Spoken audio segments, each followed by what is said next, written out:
Hello everyone, welcome back to my channel and to the story of Ella and Alec.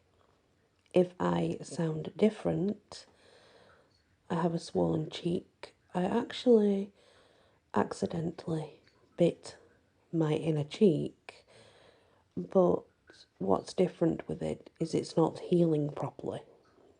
So I'm on antibiotics at the moment, and it's sort of like a slow process to healing, so forgive me if I don't sound like I normally do. Ella. For a long second, I can only stare at the floating image of an old West chick whispering the name Sky over and over.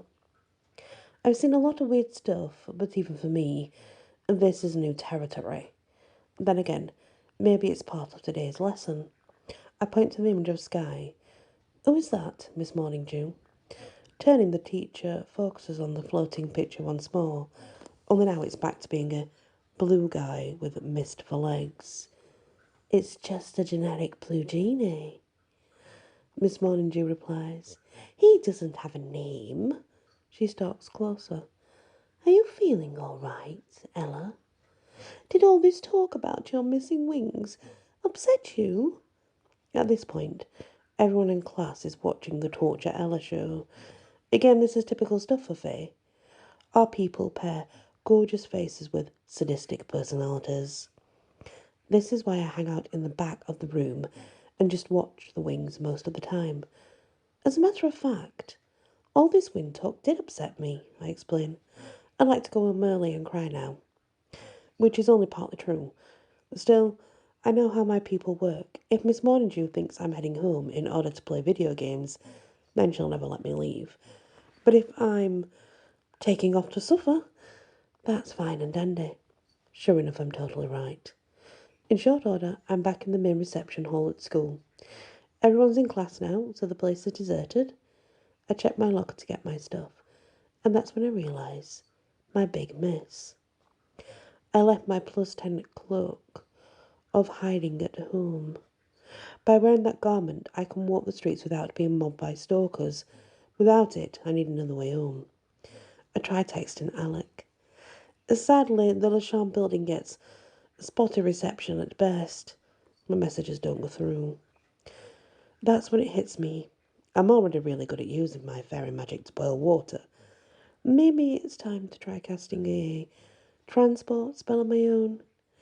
It's got to be easier than walking through stalkers or asking other Fae at school for help. I nod once, the decision made. I'm casting a spell and transporting my butt. Closing my eyes, I summon my inner magic. A whirlwind of pink sparkles around me. The spell has begun. I picture my living room. The pink haze grows thicker until I can no longer make out the details of the school around me. The coloured mist gets lighter. Soon a hazy view of my living room appears.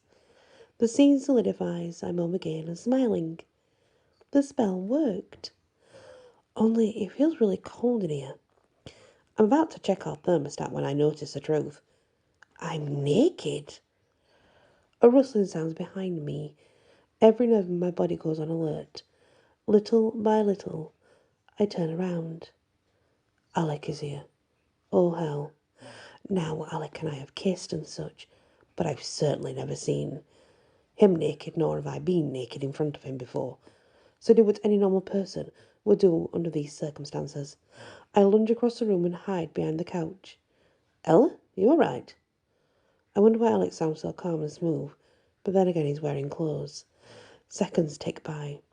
How long have I been hiding behind large furniture and panicking? Too long, probably. I take in a deep breath, preparing myself to sound suave and confident, or as much as you can while being naked behind your couch. I'm fine.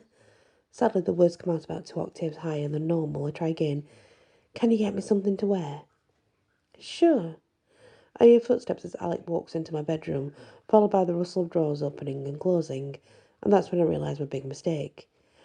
I just told Alec to rifle from my underwear drawer. Oh, God. This just keeps getting worse and worse. A minute later, some clothes land beside me on the living room floor. It's my fancy underwear, set along with a black cocktail dress. Oh, and heels. It seems Alec wants to complete the look. I peer over the couch. You brought out a cocktail dress. Alec winks. You know I love your informal look. I shoot him a side eye. Okay, Mr. Fancy Pants. Close your eyes, and I'll get something real to wear. A cocktail dress is real. Using my pointer and middle finger, I gesture right at his eyes. Close them. Alec lets out a long-suffering sigh. If you insist. With Alec no longer watching, I pad into my bedroom and shut the door. A few minutes later, I step out in a pair of black jeans, along with a t-shirt celebrating the best 80s airband ever. Cinderella. Alec is now sitting on the couch while gripping a sheet of paper so tightly his knuckles are white. I sit down beside him. What's wrong? This. Alec hands over the sheet. What I see is a shocker. Let me get this straight, I begin. According to this report, someone named L. Cloak has been following my stepfamily around the fairylands. Apparently, Marchesa, Ivy and Agatha have been meandering about, looking for someone to help them escape. Not that I'd expect anything less, but how did you get this? The Duke had it. What? Isn't the chairman of the board of the Charm one and the same? The sheet says the report was commissioned by the security team at Le Charme, but they know nothing about it. I cast my high-level truth spells on them twice. What about Duke? My parents warded him against unwanted spells years ago.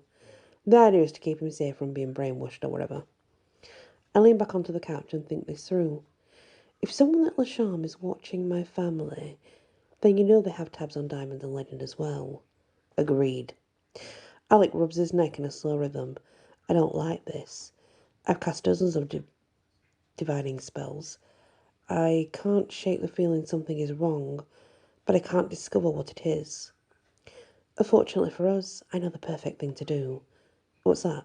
Play video games, order pizza, and then kiss each other's faces off.